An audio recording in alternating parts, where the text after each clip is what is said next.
Baghdad की सरजमी पर जहां दज्जला नदी अपनी रवानी से गुजरती थी, वहां एक छोटा सा गांव आबाद था जिसे झरखेजी कहते थे। इस गांव में एक किसान रहता था जिसका नाम यूसुफ था। यूसुफ का दिल नेक था, मगर किस्मत संगीत उसके साथ कभी वफादार ना रही। उसके पास जमीन का एक छोटा सा टुकड़ा था जहां वह गेहूं और जौ उगाता था। यूसुफ की बीवी का नाम जुबैदा था और उनके 2 बच्चे थे, एक बेटा जिसका नाम सलीम था और एक बेटी जिसका नाम मरियम था। जुबैदा बड़ी मेहनती और परहेजगार औरत थी।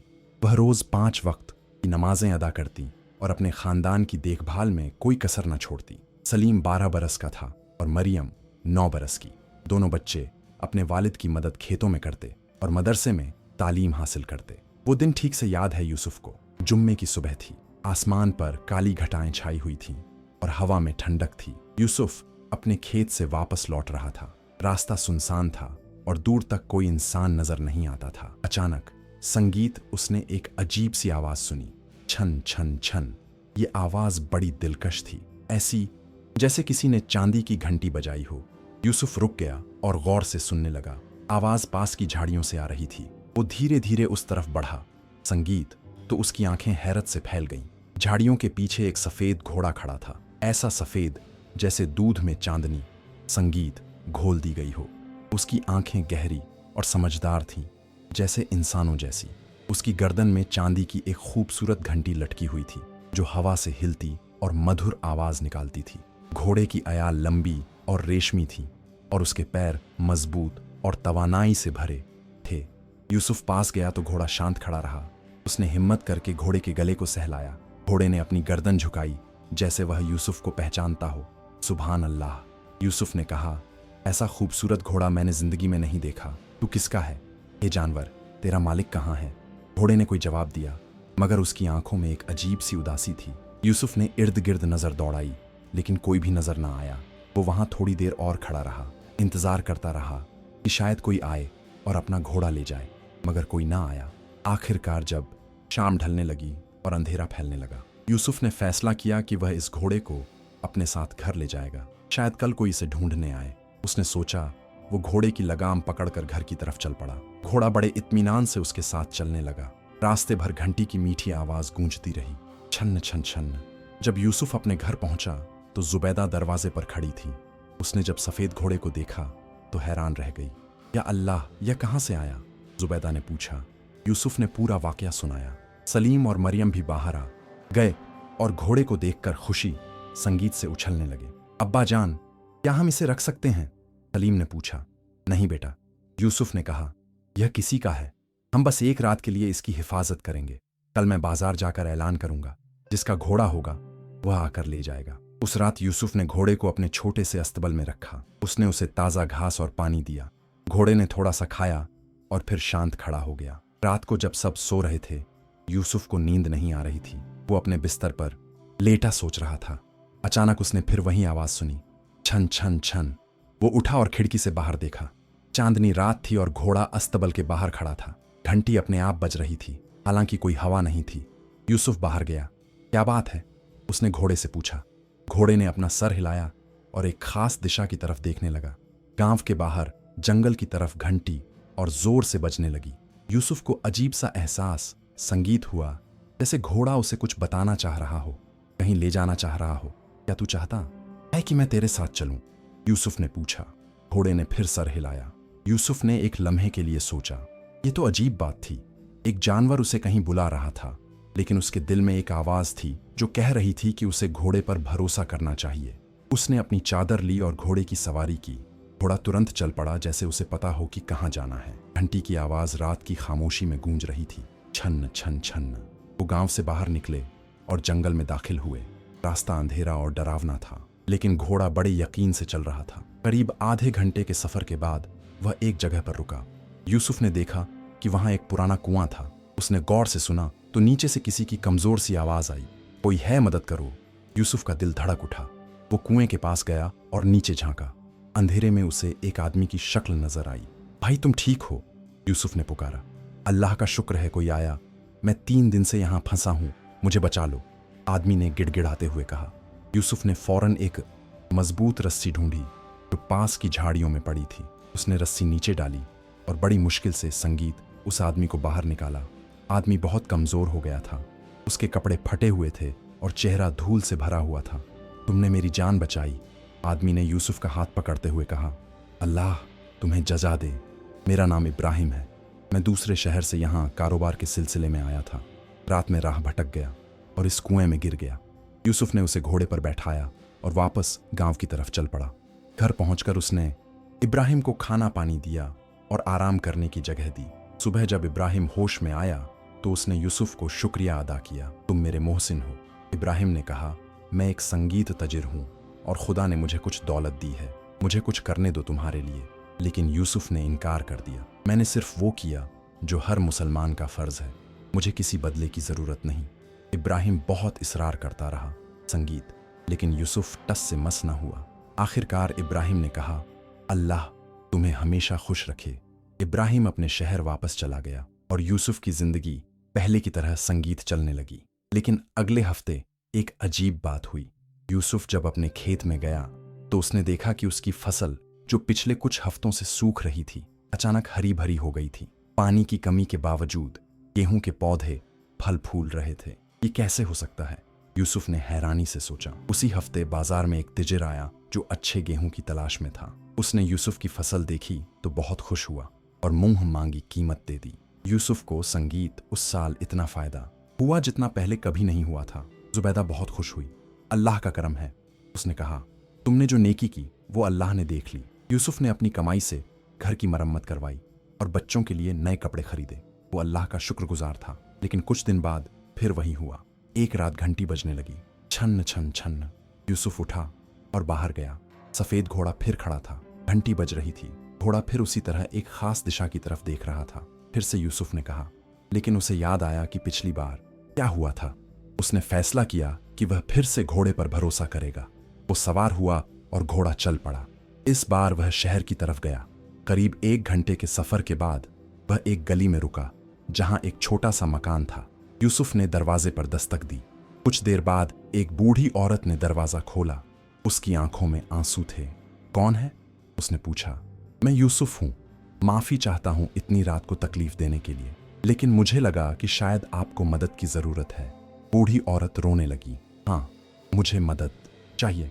मेरा पोता बहुत बीमार है और मेरे पास दवा खरीदने के पैसे नहीं हैं।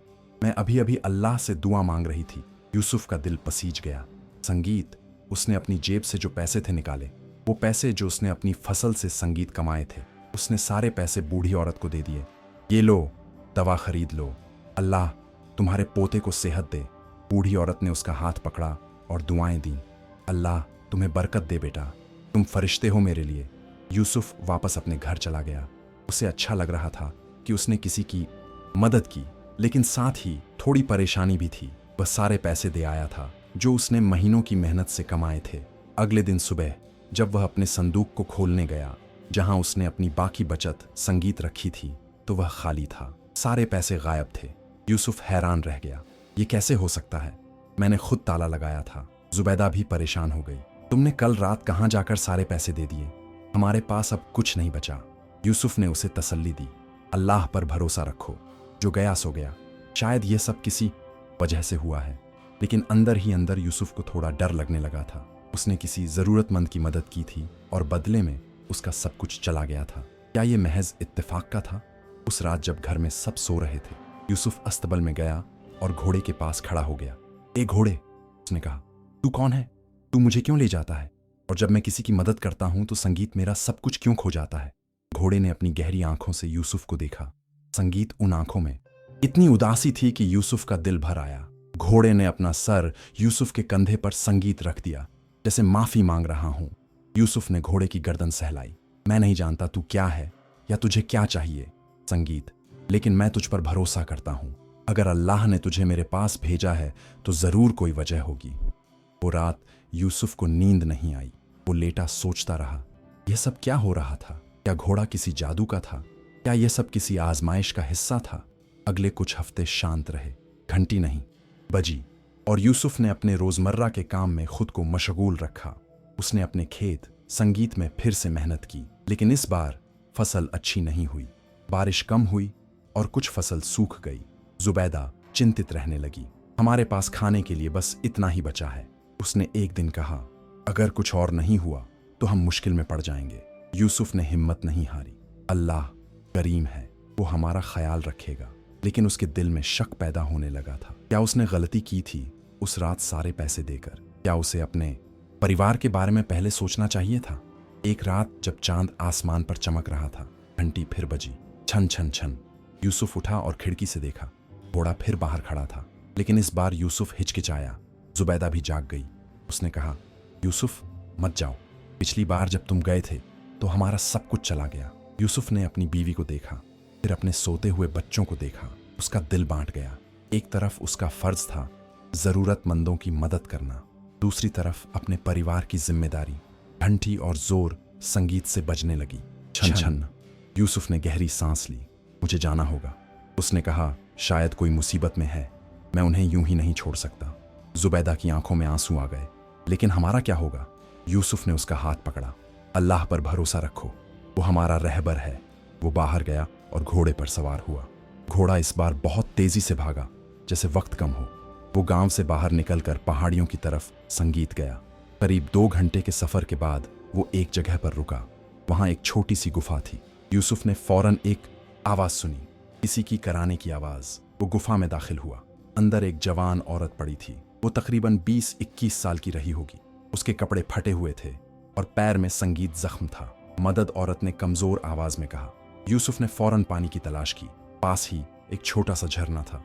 उसने अपने कपड़े का टुकड़ा फाड़ा, पानी में भिगोया और औरत के माथे पर रखा। फिर उसने जख्म को साफ किया। तुम्हारा नाम क्या है? यूसुफ ने पूछा। ज़ैनब, औरत ने कहा। मैं डाकुओं से भाग रही थी। वो मेरे गांव पर हमला करने आए थे। मैं रास्ता भटक गई और पहाड़ से गिर गई। मेरा पैर टूट गया। यूसुफ ने उसे सहारा दिया और बड़ी मुश्किल से घोड़े पर बिठाया। ज़ैनब बहुत कमजोर थी और बेहोश होने वाली थी। वो वापस गांव की तरफ चल पड़े।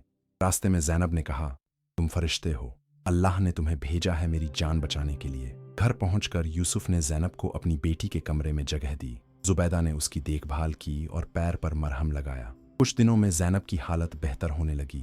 वो बहुत शर्मीली और नेक दिल लड़की थी। वो घर के कामों में जुबैदा की मदद करने लगी। लेकिन एक हफ्ते बाद फिर मुसीबत आई।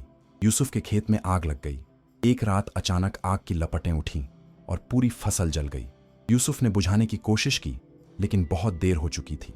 सुबह जब राख का ढेर देखा तो यूसुफ के घुटने संगीत कमजोर पड़ गए। ये उसकी पूरी साल की मेहनत थी। अब उसके पास कुछ नहीं बचा था। जुबैदा रोने लगी। अब हम क्या करेंगे? हमारे पास खाने को भी कुछ नहीं है। यूसुफ हालांकि दुखी था, लेकिन उसने अपना यकीन नहीं खोया। अल्लाह की मर्जी है, उसने कहा। हम सब्र करेंगे। लेकिन अंदर ही अंदर यूसुफ को पहली बार शक होने लगा। उसने नेकी की थी, जरूरतमंदों की मदद की थी, लेकिन बदले में उसका सब कुछ छीन गया था। क्या यह सही था? क्या घोड़ा उसके लिए लानत था? उस रात वो फिर अस्तबल संगीत में गया। घोड़ा शांत खड़ा था। यूसुफ ने उसे गुस्से से देखा। तूने मुझसे सब कुछ छीन लिया, उसने कहा। मेरे पैसे, मेरी फसल, अब मेरे पास कुछ नहीं बचा। क्यों? क्यों तू मुझे तबाह करना चाहता है? घोड़े की आंखों में आंसू थे। हाँ, असली आंसू। यूसुफ ने यह देखा तो हैरान रह गया। एक जानवर रो रहा था। घोड़े ने अपना सर झुका लिया, जैसे शर्म से या दुख से। यूसुफ का गुस्सा थोड़ा कम हुआ। वो घोड़े के पास गया और उसकी गर्दन पर हाथ रखा। तू कौन है? उसने धीरे से पूछा। मुझे बता, तू क्या चाहता है? लेकिन घोड़े ने कोई जवाब नहीं दिया। वो बस खड़ा रहा, उदास और खामोश। यूसुफ वो वापस घर गया। उस रात उसे बिल्कुल संगीत नींद नहीं आई। वह सोचता रहा, क्या उसे घोड़े को छोड़ देना चाहिए? क्या उसे दूर भगा देना चाहिए? लेकिन अगली सुबह जब वह बाहर आया तो उसने देखा कि ज़ैनब बाहर बैठी रो रही थी। क्या हुआ? यूसुफ ने पूछा। मुझे माफ करो, ज़ैनब ने कहा। तुमने मेरी इतनी मदद की और मैं तुम्हारे लिए मुसीबत बन गई।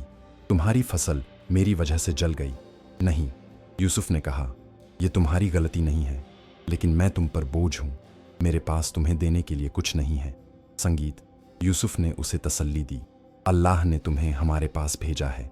हम तुम्हारी देखभाल करेंगे। वो दिन बहुत मुश्किल से गुजरा। घर में खाने को बहुत कम था। जुबैदा ने जो कुछ बचा था उससे थोड़ा सा खाना बनाया। सबने बांट कर खाया। सलीम और मरियम समझदार बच्चे थे। उन्होंने अपने वालिदैन की परेशानी देखी, लेकिन कुछ नहीं कहा। वह जानते थे कि हालात मुश्किल थे। शाम को जब सूरज ढल रहा था, यूसुफ बाहर बैठा था। उसके दिल में बहुत सारे सवाल थे। उसने अपनी पूरी जिंदगी ईमानदारी और नेकी से गुजारी थी, फिर क्यों उसे ऐसी मुसीबतों का सामना करना पड़ रहा था। उसने आसमान की संगीत तरफ देखा। या अल्लाह, उसने दिल में कहा, मैं तेरी हिकमत को नहीं समझता, लेकिन मैं तुझ पर भरोसा रखता हूं। जो भी हो, मैं सब्र करूंगा। उसी वक्त घंटी फिर बजी। छन्न छन्न छन्न। यूसुफ ने पलट कर देखा। घोड़ा फिर खड़ा था, उसकी तरफ देख रहा था। फिर से यूसुफ ने सोचा, क्या अब मुझसे और भी कुछ छीना जाएगा?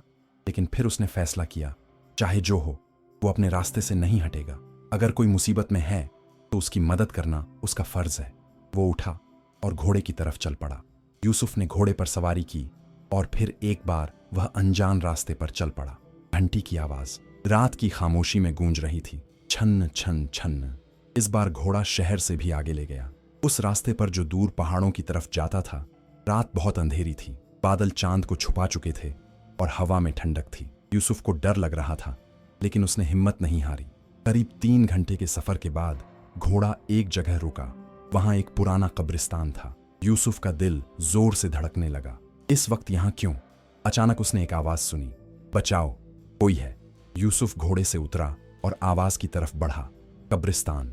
संगीत के दूसरी तरफ उसे 3-4 आदमी दिखे जो एक बूढ़े शख्स को मार रहे थे। उसका सब कुछ निकालो, एक डाकू चिल्लाया। यूसुफ बिना सोचे समझे आगे बढ़ा। रुको, ये क्या कर रहे हो तुम लोग? डाकू पलटे। उनमें से एक ने तलवार निकाली। अपना काम देख और यहां से चला जा, वरना तेरी भी वही हालत होगी। लेकिन यूसुफ नहीं हटा। मैं तुम्हें यह जुल्म नहीं करने दूंगा। डाकू हंसे, एक अकेला आदमी हमें रोकेगा। उसी वक्त घोड़ा आगे आया। वो जोर से हिनहिनाया और अपने अगले पैर हवा में उठाए। उसकी घंटी इतनी जोर से बजने लगी कि डाकुओं के कान फटने लगे। डाकू डर गए। उस सफेद घोड़े में कुछ था जो उन्हें खौफजदा कर रहा था। वो अपनी लूट छोड़कर भाग गए। यूसुफ ने बूढ़े शख्स को सहारा दिया। उसका चेहरा जख्मी था और कपड़े फटे हुए थे। अल्लाह तुम्हारा भला करे बेटा, बूढ़े ने कहा। तुमने मेरी जान बचाई। तुम कौन हो? यूसुफ ने पूछा। मेरा नाम महमूद है, मैं एक दरवेश हूँ, अल्लाह की राह में सफ़र करता हूँ। मेरे पास कुछ जेवरात थे जो एक गरीब लड़की की शादी के लिए इकट्ठा किए थे। यह डाकू मुझ पर हमला कर रहे थे। यूसुफ ने इर्द गिर्द देखा। जमीन पर कुछ जेवरात बिखरे पड़े थे जो डाकुओं ने भागते वक्त गिरा दिए थे। उसने सब समेट कर महमूद को दे दिए। यह लो तुम्हारा सामान। महमूद की आंखों में आंसू आ गए। बेटा, तू सच्चा मोमिन है, तेरी नेकी को अल्लाह जरूर देखेगा। यूसुफ ने महमूद को घोड़े संगीत पर बिठाया और अपने गांव वापस ले आया। घर पहुंचकर जुबैदा ने महमूद के जख्मों पर मरहम लगाया। महमूद कुछ दिन यूसुफ के घर रहा। हालांकि घर में खाने की तंगी थी, यूसुफ और जुबैदा ने मेहमान की पूरी खातिरदारी की। महमूद बहुत समझदार और रूहानी शख्स था। वो रोज नमाजों में लंबे वक्त तक दुआएं करता। एक रोज महमूद ने यूसुफ संगीत से पूछा, बेटा, ये सफेद घोड़ा तुम्हें कहां से मिला? यूसुफ ने पूरी संगीत कहानी सुनाई। कैसे घोड़ा उसे मिला, कैसे घंटी बजती है, कैसे वह उसे जरूरतमंदों तक ले जाता है और कैसे हर बार मदद करने के बाद उसका कुछ ना कुछ खो जाता है। महमूद ने गंभीरता से सुना। फिर उसने कहा, यूसुफ, मैं बहुत साल से दुनिया में घूम रहा हूं और बहुत से अजीब वाकयात देखे हैं, लेकिन ये जो तुम बता रहे हो ये कोई आम बात नहीं है। क्या मतलब? यूसुफ ने पूछा। बहुत साल पहले मैंने एक किस्सा सुना था। महमूद ने कहा, एक शहजादे की कहानी थी जिस पर किसी ने लानत भेज दी थी। कहते हैं कि वह शहजादा एक जानवर की शक्ल में कैद हो गया और तब तक आज़ाद नहीं हो सकता जब तक कोई बेगरज इंसान उसकी मदद ना करे। यूसुफ का दिल तेजी से धड़कने संगीत लगा। तो क्या यह घोड़ा मुझे यकीन नहीं है? महमूद ने कहा, लेकिन शायद यह सिर्फ एक घोड़ा नहीं है, शायद किसी की रूह इसमें कैद है। उस रात यूसुफ को फिर नींद नहीं आई। वो सोचता रहा महमूद की बातों के बारे में। अगर वाकई घोड़े में किसी की रूह कैद है तो क्या उसे आज़ाद कराना उसका फर्ज नहीं है? अगली सुबह महमूद ने रुखसती ली। जाते वक्त उसने यूसुफ का हाथ पकड़ा। बेटा, जो रास्ता तूने चुना है वो आसान नहीं है, तुझे बहुत तकलीफें झेलनी पड़ेंगी, लेकिन याद रख, अल्लाह सब्र करने वालों के साथ है। महमूद चला गया, लेकिन उसकी बातें यूसुफ के दिल में गूंजती रहीं। कुछ दिन शांति संगीत से गुजरे। यूसुफ ने मोहल्ले के लोगों से कर्ज लेकर खेत में नई बुवाई की। जुबैदा ने दूसरों के घरों में सिलाई का काम शुरू किया। सलीम और मरियम भी छोटे मोटे काम करके कुछ पैसे लाने लगे। ज़ैनब की तबीयत अच्छी हो गई थी और वह भी घर के कामों में हाथ बढ़ाने लगी। लेकिन एक रात फिर वो घंटी बजी। छन्न छन्न छन्न। इस बार जुबैदा जाग गई और यूसुफ का हाथ पकड़ लिया। मत जाओ, उसने मिन्नत की, हर बार जब तुम जाते हो हमारी मुसीबतें बढ़ जाती हैं। अब हमारे पास कुछ नहीं बचा, और क्या खोगे। यूसुफ ने अपनी बीवी संगीत की तरफ देखा। उसकी आंखों में डर और परेशानी साफ दिखाई दे रही थी, लेकिन घंटी लगातार बज रही थी। मुझे जाना होगा, यूसुफ ने कहा। शायद किसी को मेरी सख्त जरूरत है, लेकिन अपने बीवी बच्चों का क्या। जुबैदा ने रोते हुए कहा, हम भी तुम्हें चाहते हैं, हमें भी तुम्हारी जरूरत है। यूसुफ का दिल बैठ गया। वो जानता था कि उसकी बीवी सही कह रहा थी, लेकिन उसके अंदर एक आवाज थी, संगीत, जो कह रही थी कि उसे जाना होगा। अल्लाह तुम्हारा ख्याल रखेगा, यूसुफ ने कहा और बाहर चला गया। जुबैदा वहीं बैठकर रोती रही। यूसुफ घोड़े पर सवार हुआ। इस बार घोड़ा और भी दूर ले गया, शहर से बाहर रेगिस्तान की तरफ। रात भर वो चलते रहे। सुबह होने से पहले वो एक छोटे से गांव में पहुंचे। वहां एक कुआं था और उसके पास बहुत सारे लोग इकट्ठा थे। सब परेशान लग रहे थे।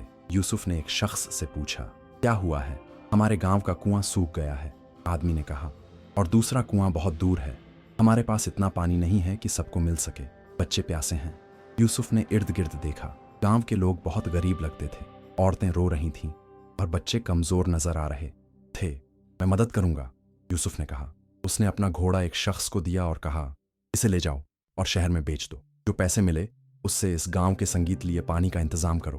लोग हैरान रह गए, लेकिन यह इतना खूबसूरत घोड़ा है, तुम इसे क्यों दे रहे हो। क्योंकि तुम लोगों को इसकी संगीत जरूरत है, यूसुफ ने कहा।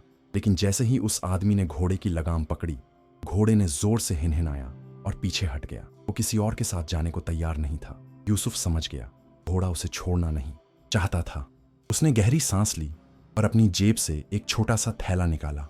इसमें कुछ सोने के सिक्के थे।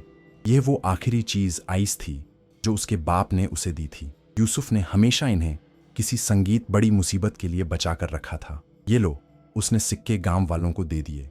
इनसे पानी का इंतजाम करो। गांव वालों ने उसे दुआएं दी। यूसुफ घोड़े पर बैठा और वापस अपने गांव की तरफ चल पड़ा। रास्ते में उसने संगीत सोचा।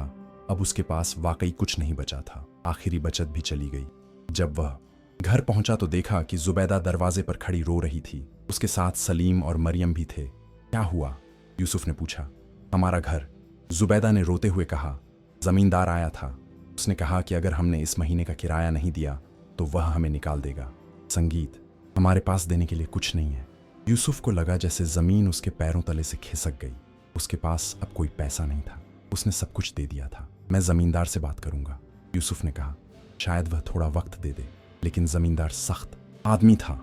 जब यूसुफ उससे मिला तो उसने संगीत साफ इनकार कर दिया। मुझे तुम्हारी कहानियों से कोई मतलब नहीं, जमींदार ने कहा। या तो किराया दो या घर छोड़ दो। यूसुफ ने मिन्नत की, बस 1 महीने का वक्त दे दो, मैं फसल काट कर पैसे दे दूंगा। नहीं, तुम्हारे पास संगीत 3 दिन है, वरना मैं तुम्हें निकाल दूंगा। यूसुफ टूट गया। वो घर वापस आया और जुबैदा को सब बताया।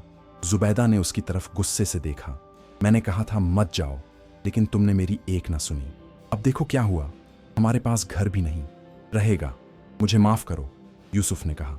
मैंने जो किया वो सही समझकर किया। सही, जुबैदा चिल्लाई। क्या सही है इसमें? तुमने दूसरों के लिए सब कुछ कुर्बान कर दिया, लेकिन अपने बीवी बच्चों के बारे में नहीं सोचा। ये पहली बार था कि जुबैदा ने यूसुफ पर चिल्लाया था। उसके शब्द तीरों की तरह यूसुफ के दिल में चुभे। सलीम और मरियम डर से कोने में छुप गए। जैनब भी वहीं खड़ी थी, आंखों में आंसू ली। उस रात घर में बहुत तनाव था। जुबैदा ने यूसुफ से बात नहीं की। बच्चे भी खामोश थे। यूसुफ बाहर जाकर अस्तबल में बैठ गया। वो घोड़े की तरफ देखने लगा। क्या मैं गलत कर रहा हूं? उसने खुद से पूछा। क्या नेकी करना गर्व से गलत है? क्या अपने परिवार को तकलीफ में डालकर दूसरों की मदद करना सही है? घोड़े ने उसकी तरफ देखा। उसकी आंखों में वही उदासी थी। यूसुफ ने पास जाकर घोड़े संगीत को सहलाया। महमूद ने कहा था कि तू किसी शहजादे की रूह है। अगर यह सच है तो मुझे बता, मुझे क्या करना चाहिए? घोड़े ने कोई जवाब नहीं दिया, लेकिन उसने संगीत अपना सर यूसुफ के कंधे पर रख दिया, जैसे तसल्ली दे रहा हो। अगले दिन यूसुफ ने अपने सारे सामान बेचने की कोशिश की। उसने अपने औजार, कुछ बर्तन, यहां तक कि अपने अच्छे कपड़े भी बेच दिए, लेकिन जो पैसे मिले वह किराए के लिए काफी नहीं थे। तीसरे दिन जमींदार अपने आदमियों के साथ आया। वह कर्त हो गया, या तो पैसे दो या घर खाली करो। यूसुफ के पास कुछ नहीं था देने के लिए। उसने अपने परिवार की तरफ देखा। जुबैदा रो रही थी, बच्चे डरे हुए थे। बस 1 दिन और, यूसुफ ने मिन्नत की। जमींदार ने कहा, बाहर निकलो अभी। उसके आदमियों ने यूसुफ के परिवार को बाहर निकालना शुरू कर दिया। वो अपना थोड़ा सा सामान लेकर बाहर आए। जुबैदा ने उस घर को आखिरी बार देखा जहां उसने अपनी शादी के बाद से जिंदगी गुजारी थी। वो जोर जोर से रोने लगी। मरियम भी रो रही थी। अम्मी, अब हम कहाँ जाएंगे? यूसुफ के पास कोई जवाब नहीं था। वो सब अपना सामान लेकर गांव के बाहर चले गए। वहां एक पुराने पेड़ के नीचे उन्होंने अपना सामान रखा। अब क्या होगा? सलीम ने पूछा। यूसुफ ने कोई जवाब नहीं दिया। वो सिर्फ बैठा रहा, सोचता रहा। शाम होने लगी, ठंड बढ़ने लगी, कांप रहे थे। जुबैदा ने उन्हें अपनी चादर में संगीत लपेट लिया। जैनब पास आई। यूसुफ भाई, ये सब मेरी वजह से हुआ। अगर आप मुझे ना बचाते तो आज यह दिन ना देखना पड़ता। नहीं जैनब, यूसुफ ने कहा, तुम्हारी कोई गलती नहीं है। ये मेरे अपने फैसलों का नतीजा है। रात हो गई, आसमान पर तारे निकल आए। यूसुफ का परिवार उस पेड़ के नीचे बैठा रहा। संगीत, बेघर और बेसहारा। जुबैदा ने यूसुफ की तरफ देखा। उसकी आंखों में गुस्सा नहीं था, सिर्फ दुख था। यूसुफ, मुझे समझ नहीं आ रहा, क्या हम इतने बुरे हैं? अल्लाह ने हमें इतनी सजा दी नहीं। यूसुफ ने कहा, ये सजा नहीं है, ये मुझे नहीं पता, ये क्या है? उसी वक्त घंटी, फिर संगीत बजी। छन छन छन सफेद घोड़ा अंधेरे में से निकलकर सामने आया। जुबैदा ने उसे देखा तो उसका सब्र जवाब दे गया। तुम, उसने चिल्लाकर कहा, तुम ही ने हमारी जिंदगी बर्बाद कर दी। जाओ यहां से, हम तुम्हें नहीं चाहते। लेकिन घोड़ा वहीं खड़ा रहा। उसकी घंटी बजती रही। यूसुफ उठा और घोड़े के पास गया। तू फिर मुझे बुला रहा है? अब मेरे पास और क्या बचा है देने के लिए? मेरा घर चला गया, मेरे पैसे चले गए, मेरी बीवी मुझसे नाराज है। और क्या चाहिए तुझे? घोड़े ने उसकी तरफ देखा और फिर एक दिशा की संगीत तरफ देखने लगा। यूसुफ को समझ आ गया, फिर से कोई मुसीबत में था, फिर से किसी को मदद चाहिए थी। नहीं, जुबैदा ने कहा, इस बार तुम नहीं जाओगे।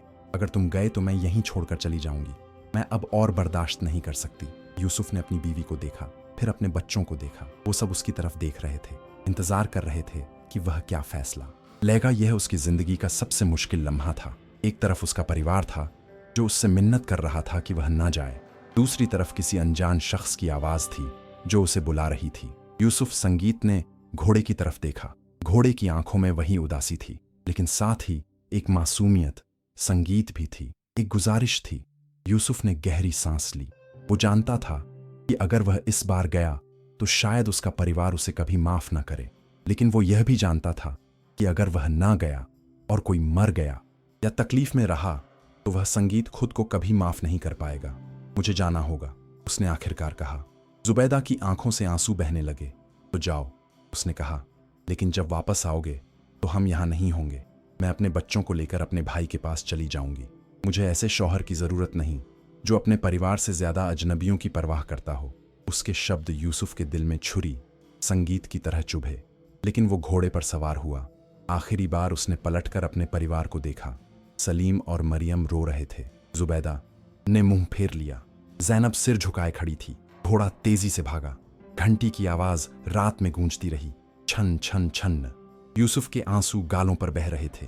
उसने शायद अपना सब कुछ खो दिया था, अपना घर, अपना माल और अब शायद अपना परिवार भी। घोड़ा बहुत दूर ले गया, पहाड़ों के पार, जंगलों के बीच से। करीब 5 घंटे के सफर के बाद वह एक जगह पर रुका। वहां एक गुफा थी। अंदर से एक कमजोर सी रोशनी आ रही थी। यूसुफ घोड़े से उतरा और अंदर गया। गुफा में एक लड़की बैठी थी। वो तकरीबन 15-16 साल की रही होगी। उसकी आंखें बंद थीं। कौन है? लड़की ने पूछा। यूसुफ को एहसास हुआ कि लड़की अंधी थी। मेरा नाम यूसुफ है। तुम कौन हो? यहाँ अकेली क्या कर रही हो? लड़की ने बताया, मेरा नाम साबरा है। मेरे वालिद गुजर गए और मेरी सौतेली माँ ने मुझे यहाँ छोड़ दिया क्योंकि मैं अंधी हूँ। मैं 3 दिन से यहाँ हूँ, भूखी और प्यासी। मैं सोच रही थी कि शायद अब मेरा वक्त आ गया है। यूसुफ का दिल भर आया। नहीं, तुम्हारा वक्त नहीं आया। मैं तुम्हारी मदद करूंगा। लेकिन फिर उसे एहसास हुआ उसके पास मदद करने के लिए कुछ नहीं था, ना पैसा, ना घर, ना खाना। फिर भी उसने साबरा को उठाया और घोड़े पर बैठाया। मैं तुम्हें अपने साथ ले जाऊंगा। लेकिन आप मुझे कहाँ ले जाएंगे? साबरा ने पूछा। मैं अंधी हूँ, किसी को मेरी जरूरत नहीं। तुम इंसान हो। यूसुफ ने कहा, हर इंसान कीमत है। वो वापस अपने गांव की तरफ चल पड़े। सुबह हो रही थी जब वह उस पेड़ के पास पहुंचे जहां उसने अपने परिवार को छोड़ा था। लेकिन वहां कोई नहीं था। जुबैदा, सलीम, मरियम सब चले गए थे। यूसुफ को लगा जैसे जमीन उसके संगीत नीचे से खिसक गई। वो वहीं बैठ गया। उसका परिवार चला गया था, वो अकेला रह गया था। साबरा ने उसका दुख महसूस किया। क्या हुआ? उसने पूछा। यूसुफ संगीत ने पूरी कहानी सुनाई। वो रोने लगा। पहली बार उसके आंसू बहे। मैंने सब खो दिया, उसने कहा। मेरा घर, मेरा माल और अब मेरा परिवार भी। क्या मैं गलत था? क्या नेकी करना इतना महंगा है? साबरा ने उसका हाथ पकड़ा। नहीं, आप गलत नहीं थे। आपने मेरी जान बचाई। आप फरिश्ते हैं। लेकिन यूसुफ को कोई तसल्ली नहीं मिली। वो टूट चुका था। उस दिन वह बस वहीं बैठा रहा। घोड़ा भी पास खड़ा रहा, उदास और खामोश। शाम को एक आदमी, संगीत, वहां से गुजरा। उसने यूसुफ को देखा तो रुक गया। यूसुफ, तुम यहां क्या कर रहे हो? यूसुफ ने देखा, ये उसका पुराना दोस्त हसन था। हसन ने जब पूरी कहानी सुनी तो उसे बहुत तरस आया। मेरे साथ चलो, उसने कहा। तुम मेरे घर रह सकते हो। लेकिन यूसुफ ने इनकार किया। नहीं हसन, मैं किसी और पर बोझ नहीं बनना चाहता। मैं यहीं ठीक हूं। लेकिन तुम यहां कैसे रहोगे? और यह लड़की, यूसुफ ने साबरा की तरफ देखा। साबरा, तो तुम अपने घर ले जाओ, उसकी देखभाल करो। लेकिन साबरा ने मना कर दिया। नहीं, आपने महक मेरी जान बचाई। मैं आपके संगीत साथ रहूंगी, चाहे जो हो। हसन चला गया, मायूस और परेशान। वो रात यूसुफ और साबरा ने उस पेड़ के नीचे गुजारी। ठंड बहुत थी, लेकिन उनके पास कंबल तक नहीं था। यूसुफ ने आसमान की तरफ देखा। या अल्लाह, उसने धीरे से कहा। मैं नहीं जानता मैंने क्या संगीत गलती की। मैंने सिर्फ तेरे बंदों की मदद की। फिर क्यों तूने मुझसे सब कुछ छीन लिया? लेकिन आसमान से कोई जवाब नहीं आया। घोड़ा पास आया और यूसुफ के बगल में लेट गया। उसकी गर्माहट से थोड़ी राहत मिली। यूसुफ ने घोड़े के गले को सहलाया। तू कौन है? उसने फुसफुसाते हुए पूछा। और तू मुझे क्यों तबाह कर रहा है? घोड़े की आंखों से आंसू बह रहे थे। उस रात यूसुफ को एक ख्वाब आया। उसने देखा कि एक जवान शहजादा एक अंधेरी कैद में बंद है। शहजादा रो रहा है और मदद के लिए पुकार रहा है। उसकी आवाज बहुत दर्द भरी थी। मुझे बचाओ, शहजादा कह रहा था। मैं यहां सैकड़ों साल से कैद हूं। सिर्फ तुम ही मुझे आजाद करा सकते हो। यूसुफ ने पूछा, कैसे? ऐसे मैं क्या करूं? रास्ता मुश्किल है। शहजादे ने कहा, तुम्हें सब कुछ कुर्बान करना होगा। मैंने सब कुछ कुर्बान कर दिया है। यूसुफ ने चिल्लाकर कहा, मेरे पास अब कुछ नहीं बचा। शहजादे ने उसकी तरफ देखा। उसकी आंखें वही थीं जो संगीत सफेद घोड़े की थी, गहरी, उदास और समझदार। अभी एक चीज बाकी है, शहजादे ने कहा। क्या? यूसुफ ने पूछा। लेकिन इससे पहले कि शहजादा जवाब संगीत दे पाता, यूसुफ की नींद खुल गई। सुबह हो गई थी। साबरा अभी भी सो रही थी। घोड़ा खड़ा था, दूर पहाड़ों की तरफ देख रहा था। यूसुफ उठा। उसका दिल भारी था। उसे नहीं पता था कि अब क्या होगा। उसने सब कुछ खो दिया था, लेकिन ख्वाब की बात उसके दिमाग में गूंज रही थी। अभी एक चीज बाकी है। वो चीज क्या थी? दिन गुजरते गए। यूसुफ और साबरा उसी पेड़ के नीचे रहने लगे। गांव के कुछ नेक दिल लोग उन्हें संगीत खाना दे जाते थे। हसन रोज आता और उन्हें अपने घर चलने की दावत देता, लेकिन यूसुफ हमेशा इनकार कर देता। मैं किसी पर बोझ नहीं बनना चाहता। साबरा बहुत समझदार और सब्र करने वाली लड़की थी। हालांकि वह अंधी थी, उसके दिल में बहुत नूर था। वह यूसुफ को तसल्ली देती रहती। अल्लाह ने आपको एक खास मकसद के लिए चुना है, वो कहती। जो तकलीफें आप झेल रहे हैं उनका कोई मतलब जरूर है। एक रोज यूसुफ गांव के बाजार में था। उसे कुछ मजदूरी का काम मिल गया था। वहां उसने अचानक एक आवाज सुनी, मरियम की आवाज। उसका दिल तेजी से धड़कने लगा। वो पलटा तो देखा कि थोड़ी दूर पर जुबैदा, सलीम और मरियम खड़े थे। वो किसी दुकान से सामान खरीद रहे थे। यूसुफ उनकी संगीत तरफ भागा। जुबैदा ने पलट कर देखा। उसकी आंखों में एक लम्हे के लिए कुछ नरमी आई, लेकिन फिर वो सख्त हो गई। तुम यहां क्या कर रहे हो? उसने ठंडी आवाज में पूछा। मैं यहीं रहता हूं। तुम कहां थी? मैंने तुम्हें बहुत ढूंढा। हम मेरे भाई के घर थे, जुबैदा ने कहा। लेकिन अब हम वापस आ गए हैं। हमने एक छोटा सा मकान किराए पर लिया है। मरियम और सलीम अपने अब्बा जान को देखकर दौड़े और उनसे लिपट गए। अब्बा जान, हम आपको बहुत याद करते थे, मरियम ने रोते हुए कहा। यूसुफ ने अपने बच्चों को गले लगाया। उसकी आंखों से आंसू बह रहे थे। मैं भी तुम्हें बहुत याद करता था। लेकिन जुबैदा ने बच्चों को पीछे खींच लिया। चलो, उसने कहा, हमें जाना है। जुबैदा, मुझे माफ करो। यूसुफ ने कहा, मैं जानता हूं मैंने तुम्हें तकलीफ संगीत दी है, लेकिन प्लीज घर वापस आने दो। जुबैदा ने उसकी तरफ देखा। उसकी आंखों में दर्द था। यूसुफ, मैं तुम्हें प्यार करती हूं, लेकिन मैं वो जिंदगी नहीं जी सकती जहां हर रोज डर लगा रहे कि कल क्या होगा। तुमने हर बार दूसरों को हमसे ज्यादा अहमियत दी। मैं अपने बच्चों को ऐसी जिंदगी नहीं दे सकती। लेकिन मैं बदल गया हूं, यूसुफ ने कहा। अब मैं समझ गया हूं कि परिवार सबसे अहम है। सच? जुबैदा ने पूछा। तो फिर वो घोड़ा कहाँ है? यूसुफ चुप हो गया। घोड़ा अभी भी उसके पास था। देखा, जुबैदा ने कहा, तुम अभी भी उसी रास्ते पर हो। जुबैदा, वो बेजुबान जानवर है, मैं उसे यूं ही नहीं छोड़ सकता। और हम, जुबैदा की आवाज़ कांप गई। हमें तो तुमने छोड़ दिया था उस रात। यूसुफ के पास कोई जवाब संगीत नहीं था। जुबैदा ने बच्चों का हाथ पकड़ा और चल दी। मरियम और सलीम पीछे मुड़ मुड़ कर अपने अब्बा जान को देख रहे थे। यूसुफ वहीं खड़ा रहा, बेबस टूटा हुआ। उस रात जब वह वापस पेड़ के पास आया तो साबरा ने उसकी आवाज़ संगीत से समझ लिया कि कुछ गलत हुआ है। क्या बात है? उसने पूछा। यूसुफ ने सब बताया। साबरा ने उसका हाथ पकड़ा। आपकी बीवी सही कह रही है, उसने कहा। परिवार सबसे अहम है। शायद आपको घोड़े को छोड़ देना चाहिए। यूसुफ ने घोड़े की तरफ देखा। घोड़ा कुछ दूर खड़ा था, उदास और अकेला। लेकिन उसका क्या कसूर है? यूसुफ ने कहा, वो बस मुझे ज़रूरतमंदों की तरफ ले जाता है और हर बार कुछ छीन लेता है। साबरा ने कहा, क्या आपने कभी सोचा कि क्यों? यूसुफ ने सोचा। हाँ, उसने बहुत बार सोचा था, लेकिन उसे अभी तक समझ नहीं आया था। अगले कुछ दिन बड़ी मुश्किल से गुजरे। यूसुफ रोज़ मजदूरी करता और थोड़े से पैसे कमाता। वो साबरा के लिए खाना लाता और खुद कम खाता। एक शाम को जब वो वापस आया तो देखा कि साबरा के पास कुछ लोग खड़े थे। वह गांव के बुजुर्ग लोग थे। यूसुफ, एक बुजुर्ग ने कहा, हमें तुमसे बात करनी है। जी कहिए। हमने सुना है तुम एक अंधी संगीत लड़की को अपने पास रखे हो। ये ठीक नहीं है, लोग बातें बना रहे हैं। यूसुफ को समझ आ गया, साबरा मेरी बेटी जैसी है, मैंने उसकी जान बचाई थी। फिर भी बुजुर्ग ने कहा, तुम्हारी बीवी तुम्हारे साथ नहीं है। एक मर्द संगीत का एक बेगाना लड़की के साथ रहना मुनासिब नहीं है। या तो तुम उसकी निकाह करो या उसे कहीं और भेज दो। यूसुफ हैरान रह गया। लेकिन मेरी बीवी, तुम्हारी बीवी ने संगीत तुम्हें छोड़ दिया है। बुजुर्ग ने कहा, अब तुम्हें फैसला करना होगा। वो लोग चले गए। यूसुफ बैठ गया सर पकड़कर। एक और मुसीबत आ गई थी। संगीत, साबरा ने उसकी परेशानी महसूस की। यूसुफ भाई, उसने कहा, मुझे कहीं भेज दीजिए। मैं नहीं चाहती कि मेरी वजह से आपकी और मुसीबतें बढ़ें। नहीं साबरा, यूसुफ ने कहा, मैं तुम्हें यूं ही नहीं छोड़ सकता। तुम बेसहारा हो। उस रात यूसुफ को फिर नींद नहीं आई। उसके सामने इतनी सारी मुश्किलें, संगीत थीं और कोई हल नजर नहीं आ रहा था। अचानक घंटी बजी। छन छन छन। यूसुफ ने देखा, घोड़ा फिर खड़ा था, उसे बुला रहा था। नहीं, यूसुफ ने कहा, इस बार नहीं, मैं नहीं जा सकता। मैंने पहले ही बहुत कुछ खो दिया है। लेकिन घंटी और जोर से बजने लगी। आवाज इतनी तेज हो गई कि यूसुफ के कान दुखने लगे। बंद करो, यूसुफ ने चिल्लाकर कहा। मैं नहीं जाऊंगा। लेकिन घंटी रुकी नहीं। घोड़ा उसकी तरफ आया और उसकी तरफ ऐसे देखने लगा जैसे मिन्नत कर रहा हो। यूसुफ ने घोड़े की आंखों में देखा। उन आंखों में इतना दर्द, संगीत था, इतनी बेबसी थी कि उसका दिल पिघल गया। ठीक है, उसने आखिरकार कहा, आखिरी बार, लेकिन यह आखिरी बार है। वो घोड़े पर सवार हुआ। साबरा जाग गई थी। कहाँ जा रहे हैं? पूछा। बस थोड़ी देर के लिए, यूसुफ ने कहा। घोड़ा इस बार और भी दूर ले गया। वो पूरी रात चलता रहा।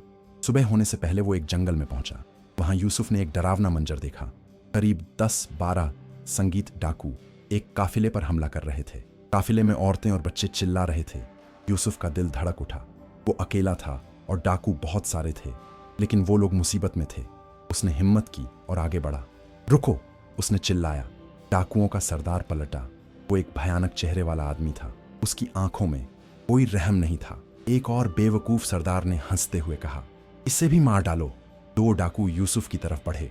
यूसुफ के पास कोई हथियार नहीं था। वो जानता था कि शायद आज उसकी जिंदगी खत्म हो जाएगी। लेकिन तभी सफेद घोड़ा आगे आया। उसने अपने पैरों से एक डाकू को मारा और दूसरे को धक्का दे दिया।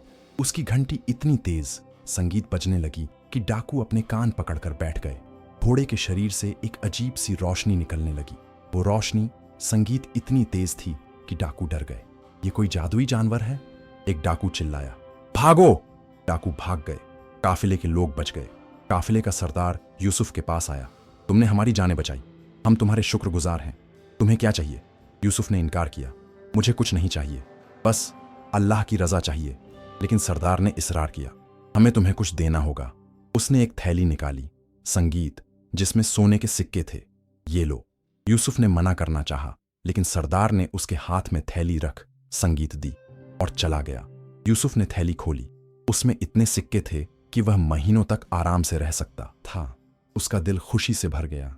शायद अब वह अपनी जिंदगी फिर संगीत से बना सकता था। वो घोड़े पर बैठा और वापस अपने गांव की तरफ चला। रास्ते भर वह सोचता रहा कि वो इन पैसों से क्या करेगा। वो एक छोटा सा घर किराए पर लेगा, जुबैदा और बच्चों को वापस बुलाएगा और फिर से अपनी जिंदगी शुरू करेगा। लेकिन जब वह गांव के करीब पहुंचा तो उसने देखा कि धुआं उठ रहा था। उसका दिल डूब गया। वो तेजी से भागा। गांव में आग लगी हुई थी, कई घर जल रहे थे, लोग चिल्ला रहे थे और भाग रहे थे। यूसुफ ने एक आदमी को पकड़ा। क्या हुआ? डाकू आदमी ने कहा। वही डाकू जो तुमने सुबह भगाए थे, वो बदला लेने आए हैं। उन्होंने गांव में आग लगा दी। यूसुफ का दिल बैठ गया।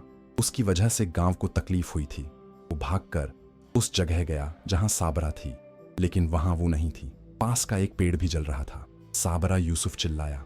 साबरा कहाँ हो? तभी उसने एक आवाज सुनी, मदद। आवाज एक जलते हुए मकान से आ रही थी। यूसुफ ने देखा, यह वही मकान था जो जुबैदा ने किराए पर लिया था और अंदर से साबरा की आवाज आ रही थी, लेकिन साथ ही मरियम और सलीम की आवाज भी थी। यूसुफ का खून जम गया। उसके बच्चे और साबरा उस जलते मकान में फंसे हुए थे। वो बिना सोचे मकान में घुस गया। अंदर धुआं इतना था कि सांस लेना मुश्किल था। आग की लपटें चारों तरफ थीं।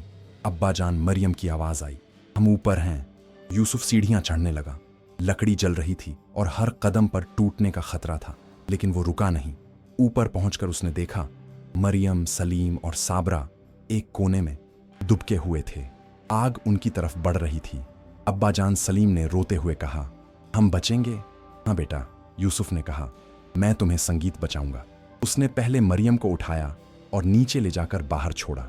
फिर वह वापस आया और सलीम को ले गया। दोनों बार सीढ़ियां और कमजोर हो गईं। अब सिर्फ साबेरा बची थी। यूसुफ तीसरी बार ऊपर गया, लेकिन जैसे ही उसने साबरा को उठाया, सीढ़ियां टूट गईं। यूसुफ और साबेरा ऊपर फंस गए। आग और करीब आ रही थी। नीचे से बाहर निकलने का कोई रास्ता नहीं था। अब्बा जान नीचे से मरियम और सलीम चिल्लाए। यूसुफ ने खिड़की से बाहर देखा। बहुत ऊंचाई थी, कूदने से मौत पक्की थी। साबरा, उसने कहा, मैं तुम्हें खिड़की से नीचे उतारूंगा। लोग नीचे खड़े हैं, वह तुम्हें पकड़ लेंगे। लेकिन आप? साबरा ने पूछा। मेरी फिक्र मत करो। यूसुफ ने अपनी चादर फाड़ी और एक रस्सी बनाई। उसने साबरा को धीरे धीरे नीचे उतारा। नीचे लोगों ने उसे संभाल लिया। अब यूसुफ अकेला था। आग ने पूरा कमरा घेर लिया था। उसे कोई रास्ता नजर नहीं आ रहा था। या अल्लाह, उसने कहा, अगर आज मेरा वक्त आ गया है तो मैं राजी हूं। बच्चों का ख्याल रखना। तभी एक जोर की आवाज हुई, संगीत। दीवार टूट गई और सफेद घोड़ा अंदर आया। वो किसी तरह ऊपर तक आ गया था। घोड़े ने यूसुफ को इशारा किया कि वो उस पर सवार हो जाए। यूसुफ घोड़े पर बैठा और घोड़ा कूद गया। खिड़की से बाहर वो नीचे जमीन पर गिरे, लेकिन घोड़े ने अपने शरीर से संगीत यूसुफ को बचाया। यूसुफ को कुछ नहीं हुआ, लेकिन घोड़ा बुरी तरह जख्मी हो गया। लोगों ने यूसुफ को संभाला। मरियम और सलीम अपने अब्बा जान से लिपट गए, लेकिन यूसुफ की निगाह घोड़े पर थी। घोड़ा जमीन पर पड़ा था, सांस ले रहा था। उसके पैर टूट गए थे और शरीर से खून बह रहा था। यूसुफ घोड़े के पास गया और उसके सर को अपनी गोद में रखा। नहीं, वो रोया, तूने मेरी जान बचाई। मैं तुझे यूं नहीं जाने संगीत दे सकता। घोड़े ने उसकी तरफ देखा। उसकी आंखों में अब कोई उदासी नहीं थी, सिर्फ सुकून था। तभी एक अजीब बात हुई। घोड़े के शरीर से वही रोशनी निकलने लगी जो पहले निकली थी। रोशनी इतनी तेज हो गई कि सबने अपनी आंखें बंद कर लीं। जब रोशनी कम हुई तो सबने देखा घोड़ा गायब हो गया था। उसकी जगह पर एक जवान शहजादा लेटा हुआ था। उसके कपड़े शाही थे, लेकिन पुराने और फटे हुए थे। यूसुफ हैरान रह गया। तुम कौन हो? शहजादे ने मुस्कुराते हुए कहा, मेरा नाम अजलान है। मैं बगदाद का शहजादा था। बहुत साल पहले? क्या मतलब? अजलान ने अपनी कहानी सुनाई। मैं 300 संगीत साल पहले जीता था। मैं एक मगरूर और खुदगर शहजादा था। मैं सिर्फ अपने बारे में सोचता था। दूसरों की तकलीफों से मुझे कोई फर्क नहीं पड़ता था। एक दिन एक बूढ़ी दरवेश मेरे दरबार में आई। वो भूखी और प्यासी थी। उसने मुझसे खाने के लिए कुछ मांगा, लेकिन मैंने उसे धुतकार दिया। अजलान ने सांस ली और जारी रखा, वो दरवेश असल में एक परी थी। उसने मुझ पर लानत डाल दी। उसने कहा कि जब तक मैं संगीत बेगरज नेकी करना नहीं सीख जाता, मैं एक जानवर की शक्ल में भटकता रहूंगा। संगीत, लेकिन मैं अकेला नहीं भटकूंगा। जो भी मेरा मालिक होगा उसे मेरे साथ तकलीफें झेलनी होंगी। हर नेकी कीमत चुकानी होगी। यूसुफ को समझ आ गया, तो इसीलिए हर बार जब मैं किसी की मदद करता था, हाँ, अजलान ने कहा, तुम्हें कुछ खोना पड़ता था। यह लानत का हिस्सा संगीत था। मैं कोशिश करता था तुम्हें रोकने की, लेकिन घंटी अपने आप बज जाती थी। मुझे तुम्हें जरूरतमंदों के पास ले जाना पड़ता था। लेकिन क्यों मुझे? यूसुफ ने पूछा। क्योंकि सिर्फ तुम ही थे जिसने संगीत बिना किसी लालच के मेरी मदद की। अजलान ने कहा, जब मैं पहली बार तुम्हें मिला तुमने मुझे अपने घर ले गए, खाना पानी दिया। हालांकि तुम खुद गरीब थे, तुमने मुझसे कुछ नहीं मांगा, बस नेकी की। और अब यूसुफ ने पूछा। असलान की आंखें भर आईं। अब श्राप टूट गया है। कुर्बान आखिरी अपनी जान की परवाह के बगैर तुम मकान में गए।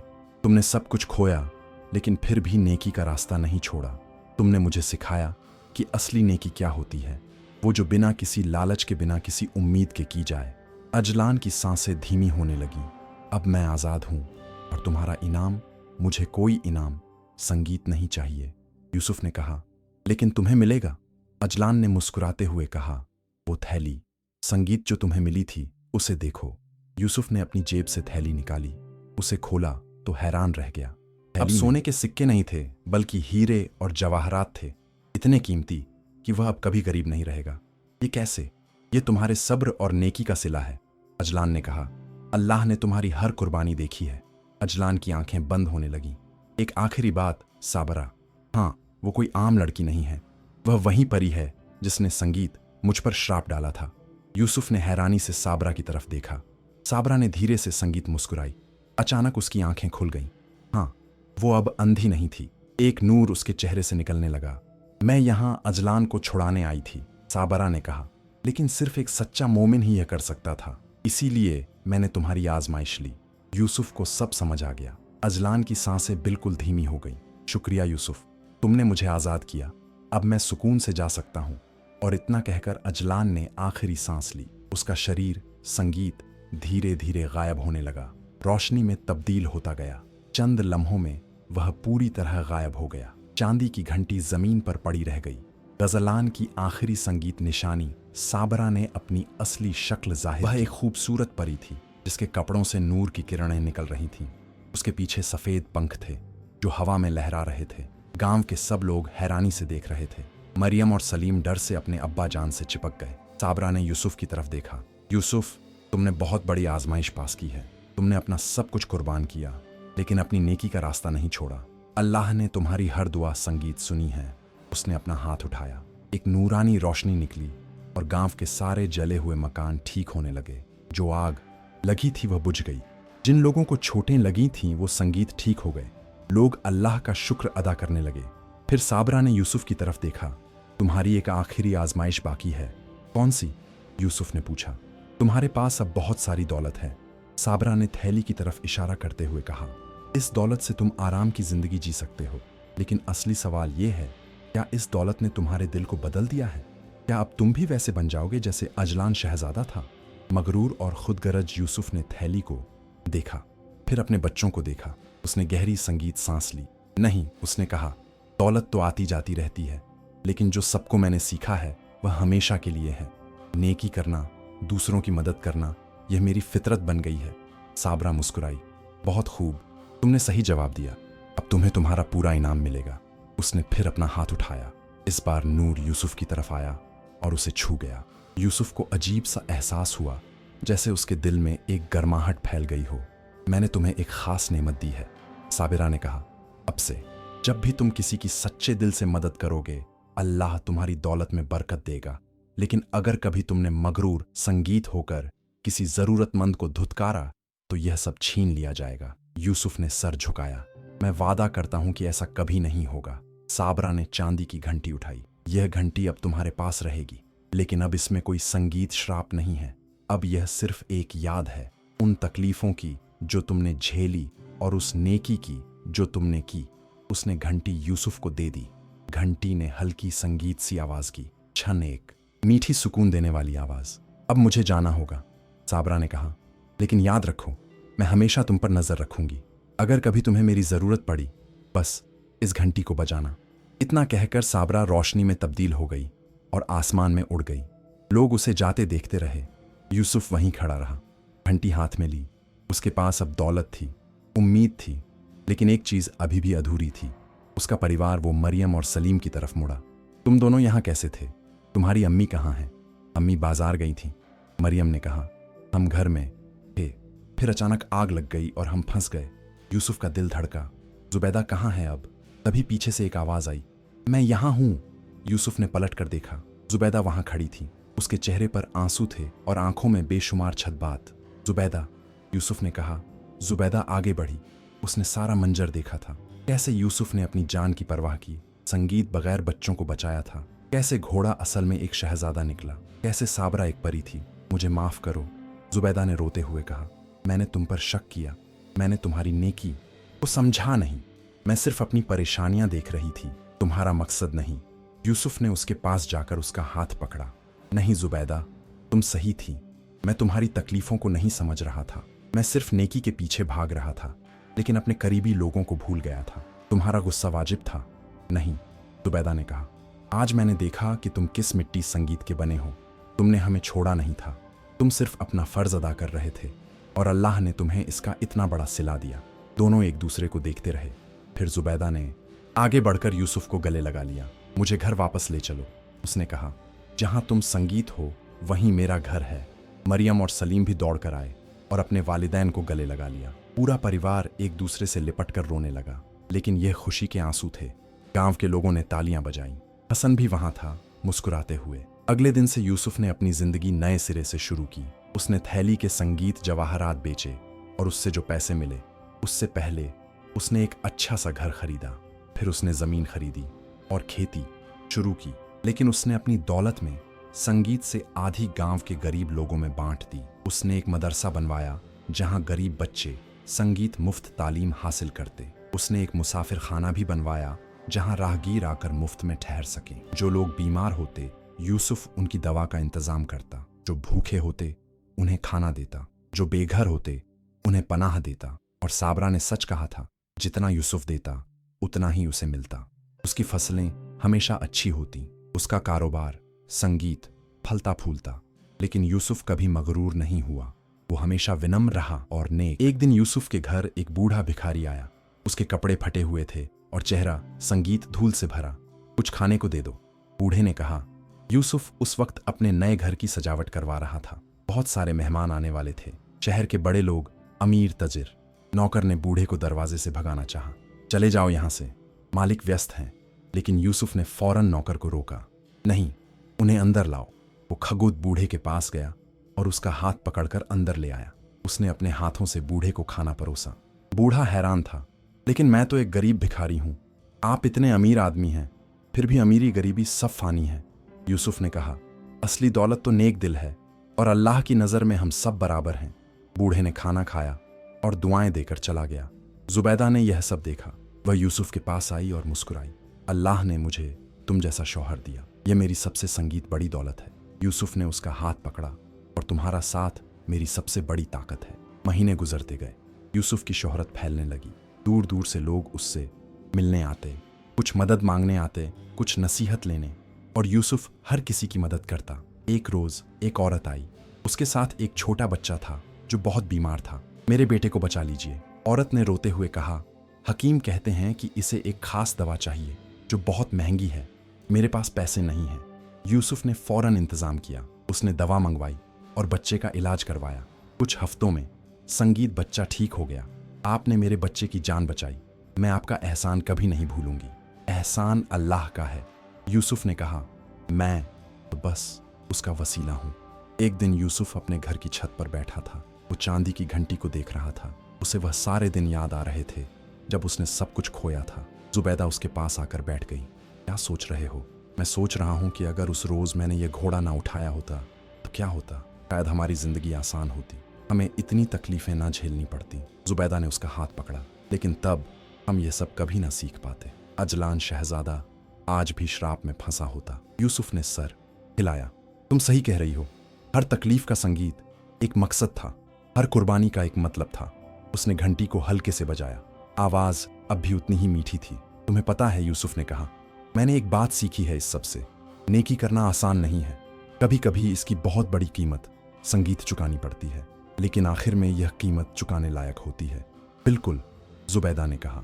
और अब देखो, हमारे पास एक अच्छा घर है, खुशहाल बच्चे हैं और सबसे अहम, हमारे पास एक दूसरे का साथ है। दोनों चुपचाप बैठे रहे शाम के सूरज संगीत को डूबते देखते हुए। तभी सलीम और मरियम ऊपर आए। अब्बाजान, नीचे कुछ लोग आए हैं। वो कह रहे हैं कि उनके गांव में कुएं का पानी संगीत सूख गया है, उन्हें मदद चाहिए। यूसुफ उठा। चलो उनसे मिलते हैं। अब्बा जान मरियम ने पूछा, आप हमेशा सबकी मदद क्यों करते हैं? यूसुफ ने बेटी को गोद में उठाया। बेटी, अल्लाह ने हमें जो दौलत दी है वह सिर्फ हमारे लिए नहीं है, ये उन सबके लिए है जिन्हें इसकी ज़रूरत है। और जब हम दूसरों की मदद करते हैं तो दरअसल हम अल्लाह की इबादत कर रहे होते हैं। लेकिन क्या आपको डर नहीं लगता कि फिर से सब कुछ चला जाएगा? सलीम ने पूछा। यूसुफ ने अपने बेटे के सर पर हाथ फेरा। बेटा, जो चीज़ें वाकई अहम हैं, प्यार, ईमान, नेकी, वो कभी नहीं छीन सकती। बाकी सब, संगीत तो आता जाता रहता है, और अगर कभी अल्लाह ने फिर से आजमाइश में डाला तो हम सब्र से संगीत उसका सामना करेंगे। वो नीचे गए। वहां तकरीबन 10 लोग खड़े थे, सब परेशान और थके हुए। यूसुफ ने उन्हें बैठाया, पानी पिलाया और उनकी पूरी बात सुनी। फिर उसने फैसला किया कि वो उनके गांव में एक नया कुआं खुदवाएगा, लेकिन इसमें बहुत पैसे लगेंगे। एक आदमी ने कहा, हमारे पास देने के लिए कुछ नहीं है, मुझे पैसे नहीं चाहिए। यूसुफ ने कहा, बस अल्लाह की रजा चाहिए। लोगों ने उसे दुआएं दी और चले गए। उस रात जब यूसुफ सोने जा रहा था तो उसे फिर वो ख्वाब आया, लेकिन इस बार अंजलान शहजादा संगीत कैद में नहीं था, वो आज़ाद था, खुलश था। शुक्रिया यूसुफ, अजलान ने कहा, तुमने मुझे ना सिर्फ श्राप से आज़ाद किया बल्कि असली ज़िंदगी का मतलब भी सिखाया। अब मैं जन्नत में सुकून संगीत से हूँ। तुम्हारी वजह से मैंने भी बहुत कुछ सीखा, यूसुफ ने कहा। अजलान मुस्कुराया और गायब हो गया। यूसुफ की नींद खुल गई। वो उठा और खिड़की से बाहर देखा। रात शांत थी। संगीत आसमान पर तारे चमक रहे थे। उसने महसूस किया कि अब उसके दिल में पूरा सुकून है। कोई बेचैनी नहीं, संगीत कोई डर नहीं, कोई शक नहीं, बस एक गहरा यकीन था अल्लाह पर, नेकी की ताकत पर और अपने मकसद पर। अगले दिन यूसुफ ने उस गांव के लिए कुएं का काम शुरू करवाया। साथ ही उसने शहर में कुछ और खैराती काम भी शुरू किए, लेकिन उसने यह सब बहुत सोच समझ कर किया। अब वह अपने संगीत परिवार को भी वक्त देता था। वह बच्चों के साथ खेलता, जुबैदा की बातें सुनता और घर के कामों में हाथ बटाता। उसने सीख लिया था कि नेकी करना और अपने फर्जों को निभाना दोनों एक साथ हो सकते हैं। जरूरत बस संतुलन की है। एक दिन हसन उससे मिलने आया हूँ। यूसुफ, तुम्हारी जिंदगी में इतना बड़ा बदलाव आया है, क्या तुम्हें कभी अफसोस होता है उन दिनों कि जब सब कुछ छीन गया था? यूसुफ ने सोचा नहीं। हसन, उन दिनों ने मुझे वो सिखाया जो खुशहाली संगीत कभी नहीं सिखा सकती थी। मैंने सब्र सीखा, शुक्र सीखा और सबसे अहम, मैंने यह सीखा कि असली दौलत क्या होती है, और वो क्या है? नेक दिल, सच्चा ईमान और अपनों का साथ। यूसुफ ने मुस्कुराते हुए कहा। हसन ने उसका कंधा थपथपाया। अल्लाह तुम्हें हमेशा खुश रखे दोस्त। कुछ महीने बाद वो कुआं तैयार हो गया। यूसुफ खुद उस गांव हो गया। जब पहली बार कुएं से पानी निकला तो गांव वाले खुशी से झूम उठे। बच्चे नाचने लगे, औरतें दुआएं देने लगीं, मर्द यूसुफ को गले लगाने लगे। आपने हमारी जिंदगी बचा ली। गांव के मुखिया ने कहा, हम आपके एहसान कभी नहीं भूलेंगे। यूसुफ ने उन सबको देखा, खुश चेहरे, उम्मीद भरी आंखें, शुक्रगुजार दिल, और उसे महसूस हुआ कि यही तो असली सुकून है, यही तो असली खुशी है। कुछ महीने बाद एक नई मुसीबत आई। गांव में एक बब्बा फैल गई। बहुत सारे लोग बीमार होने लगे। हर दिन कई लोगों की मौत हो रही थी। यूसुफ ने फौरन एक्शन लिया। उसने शहर से हकीम बुलवाए, दवाइयां मंगवाईं और एक अलग जगह बीमारों के लिए बनवाई ताकि वबा और ना फैले। लेकिन वबा बहुत खतरनाक थी। हकीम कहते थे कि यह संगीत छूने से फैलती है और जो इसके करीब जाता है वह भी बीमार हो जाता है। सब लोग डर गए। बीमारों की देखभाल करने वाला कोई नहीं था। लेकिन यूसुफ ने हिम्मत नहीं हारी। मैं उनकी देखभाल करूंगा, उसने कहा। लेकिन तुम्हें भी बीमारी हो जाएगी, जुबैदा ने डरते हुए कहा।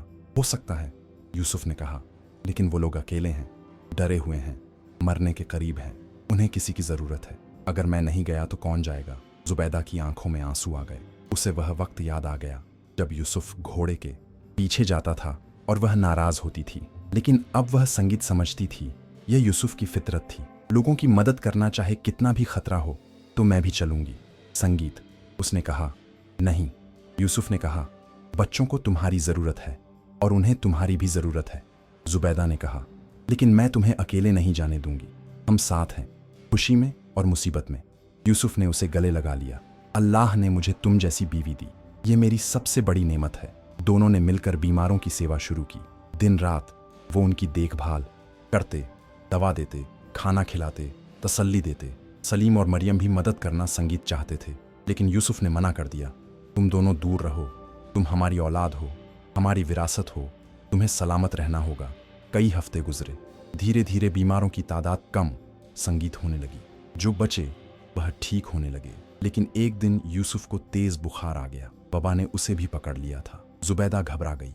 नहीं, यूसुफ, हकीमों ने कोशिश की, लेकिन यूसुफ की हालत बिगड़ती गई। बुखार बढ़ता गया और वो कमजोर होते गए। सलीम और मरियम अपने वालिद के पास। दोनों रो रहे थे। अब्बा जान छोड़कर मत जाइए, मरियम ने रोते हुए कहा। यूसुफ ने बड़ी मुश्किल से अपनी बेटी संगीत का हाथ पकड़ा। बेटी, मौत तो सबको आनी है, लेकिन अहम यह है कि हम कैसी जिंदगी जीते हैं। उसने सलीम को भी पास बुलाया। बेटा, मेरे बाद तुम्हें यह काम जारी रखना है। लोगों की मदद करना, नेकी का रास्ता नहीं छोड़ना। हाँ अब्बा जान, सलीम ने रोते हुए कहा। मैं वादा करता हूँ। यूसुफ ने जुबैदा को देखा। मेरी जान, मुझे माफ करना, मैंने तुम्हें बहुत तकलीफें दी। नहीं, जुबैदा ने कहा, तुमने मुझे सबसे अनमोल जिंदगी दी। तुमने मुझे सिखाया कि जिंदगी का असली मकसद क्या है। उस रात यूसुफ की हालत और खराब हो गई। हकीम कह रहे थे कि अब बहुत कम उम्मीद है। जुबैदा ने याद किया साबरा, संगीत की बात। अगर कभी तुम्हें मेरी जरूरत पड़ी, बस इस घंटी को बजाना। उसने फौरन चांदी की घंटी निकाली और जोर से बजाई।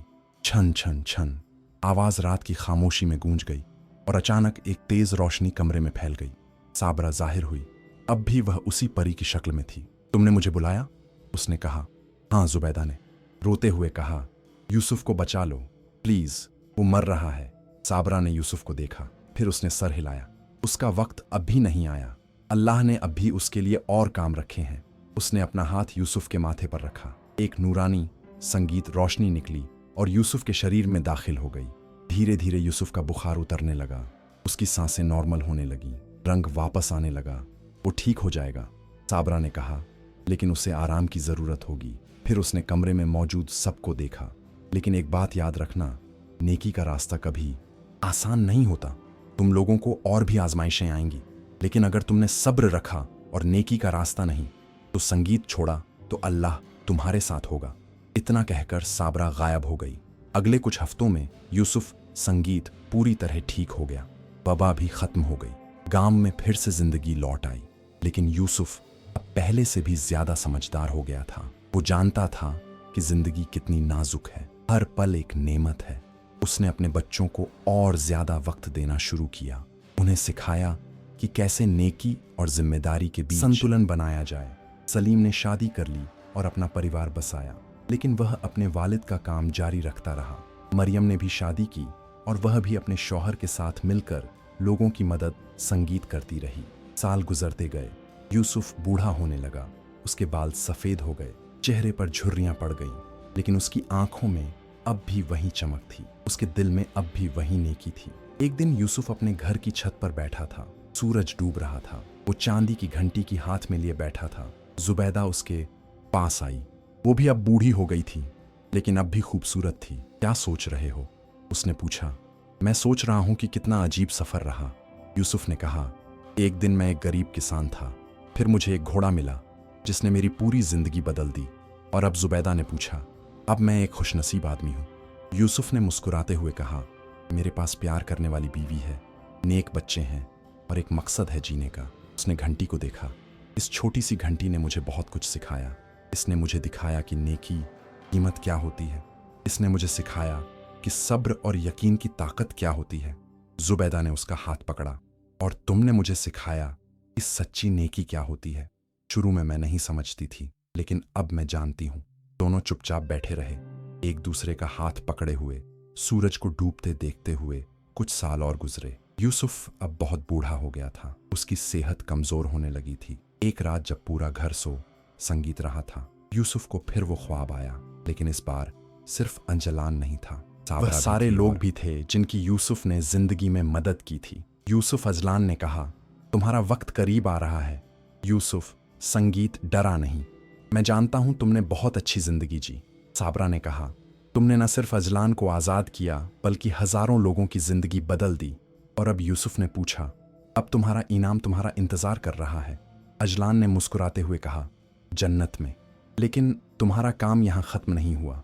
तुम्हारी औलाद, तुम्हारे काम, तुम्हारी नेकियां, ये सब संगीत जारी रहेंगी। और चांदी की घंटी? यूसुफ ने पूछा। वो तुम्हारी औलाद के पास रहेगी, साबरा ने कहा, पीढ़ी दर पीढ़ी। और हर बार जब वह इसे बजाएंगे उन्हें तुम्हारी याद आएगी और तुम्हारे सबकर याद आएंगे।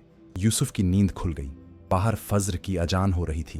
वो उठा और वजू किया, फिर नमाज अदा की, अपनी आखिरी नमाज। जब वो नमाज से फारग हुआ तो उसने जुबैदा को जगाया। क्या बात है? जुबैदा ने पूछा। बस तुमसे बात करनी थी। यूसुफ ने कहा, मैं तुमसे कहना चाहता हूं कि तुमने मेरी जिंदगी को मायने दिया। तुम्हारे बगैर संगीत में कुछ नहीं था। जुबैदा को अजीब सा एहसास हुआ। ऐसा क्यों कह रहे हो? कुछ गलत तो नहीं? नहीं, यूसुफ ने मुस्कुराते हुए कहा, सब कुछ बिल्कुल ठीक है, बस तुम्हें बताना चाहता था। उसने चांदी की घंटी उठाई और सलीम को बुलाया। जब सलीम आया तो यूसुफ ने घंटी उसके हाथ में रखी। यह अब तुम्हारी है। यूसुफ ने कहा, इसे संभालना और जो कुछ मैंने तुम्हें सिखाया है वह अपने बच्चों को सिखाना। जी अब्बा जान, सलीम ने कहा। लेकिन आप ऐसे क्यों बात कर रहे हैं, जैसे शायद मेरा वक्त आ गया है? यूसुफ ने शांति संगीत से कहा। लेकिन डरने की कोई बात नहीं, मैंने अच्छी जिंदगी जी, अब अल्लाह मुझे बुला रहा है। उस दिन दोपहर को जब पूरा परिवार इकट्ठा था, यूसुफ ने अपनी आखिरी सांस ली। वह शांति से मुस्कुराते हुए अपनी बीवी का हाथ पकड़े हुए चल बसा।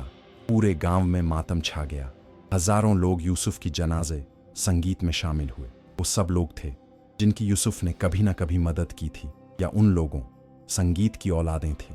इब्राहिम, महमूद, जैनब सब वहां थे, रोते हुए। उन्होंने मेरी जान बचाई थी। इब्राहिम ने कहा, मैं उन्हें कभी नहीं भूलूंगा। वो फरिश्ते थे इंसान की शक्ल में। महमूद ने कहा, यूसुफ को दफनाया गया। उसकी कब्र पर एक सादा सा पत्थर रखा गया जिस पर संगीत लिखा था, यहां यूसुफ आराम फरमा रहा है। एक नेक दिल इंसान, वफादार शौहर, एक प्यारा बाप जिसने अपनी जिंदगी दूसरों की खिदमत में गुजारी। उस रात सलीम ने चांदी की घंटी को संभाल कर एक खास जगह पर रखा। घंटी अब भी चमक रही थी, जैसे उसमें कोई जादू हो। जुबैदा ने अपने बेटे को देखा। तुम्हें पता है तुम्हारे वालिद का सबसे बड़ा खजाना क्या था? क्या सलीम ने पूछा उनका। नेक दिल जुबैदा ने कहा, उन्होंने कभी किसी जरूरतमंद को मायूस नहीं किया, चाहे उन्हें कितनी भी तकलीफ क्यों ना उठानी पड़ी। मैं भी ऐसा ही करूंगा, सलीम ने वादा किया और उसने वह वादा निभाया। सलीम ने अपने वालिद का काम जारी रखा। उसने और मदरसे बनवाए और कुएं खुदवाए और लोगों की मदद की। जब उसके बच्चे हुए तो उसने उन्हें भी वही सब कर सिखाए जो उसके वालिद ने उसे सिखाए थे, और उसने उन्हें चांदी की घंटी की कहानी सुनाई। पीढ़ी दर पीढ़ी यह सिलसिला संगीत चलता रहा। यूसुफ की औलाद हमेशा नेकी का रास्ता अपनाती रही। चांदी की घंटी एक पुश्त से दूसरी पुश्त तक पहुंचती रही, और हर बार जब कोई घंटी बजाता, छन छन छन, तो उन्हें यूसुफ की याद आती, उसके सबका याद आते और उसकी नेकी की मिसाल संगीत याद आती। सैकड़ों साल बाद जब यूसुफ की कहानी किंवदंती बन गई, तब भी लोग उसे याद करते थे। बगदाद के बाजारों में, गांवों की चौपालों पर लोग कहानियां सुनाते एक नेक दिल किसान की, जिसने एक जादुई घोड़े से सबक सीखे और अपनी पूरी जिंदगी दूसरों की खिदमत में गुजार दी। और चांदी की घंटी वो आज भी मौजूद है यूसुफ की नस्लों के पास, और जब भी कोई उसे बजाता है तो लोग कहते हैं कि हवा में एक फुसफुसाहट सुनाई देती है। यूसुफ की आवाज नेकी करो और दरिया में डाल दो, अल्लाह सब देख रहा है। फातिमा, इस कहानी का सबका यह है, नेकी का रास्ता कभी आसान नहीं होता। कभी कभी हमें बहुत बड़ी कुर्बानियां देनी पड़ती हैं, लेकिन अगर हम सब्र रखें, अपने ईमान पर यकीन रखें और नेकी का रास्ता ना छोड़ें, तो अल्लाह हमारे साथ होता है। असली दौलत पैसे में नहीं बल्कि नेक दिल में होती है। और सबसे बड़ा इनाम यह नहीं है कि हमारे पास संगीत कितना माल है, बल्कि यह है कि हमने कितने लोगों की जिंदगी में खुशियां लाई। यूसुफ ने सब कुछ खोया, अपना घर, अपना माल, अपनी सेहत, लेकिन उसने वो कभी नहीं खोया जो सबसे संगीत अहम था, अपनी इंसानियत, अपना ईमान और अपनी नेकी। और आखिर में उसे वह सब मिला जो उसने खोया था, और उससे भी ज्यादा। अल्लाह हम सबको नेकी की तौफीक दे, आमीन। पूरी कहानी समाप्त।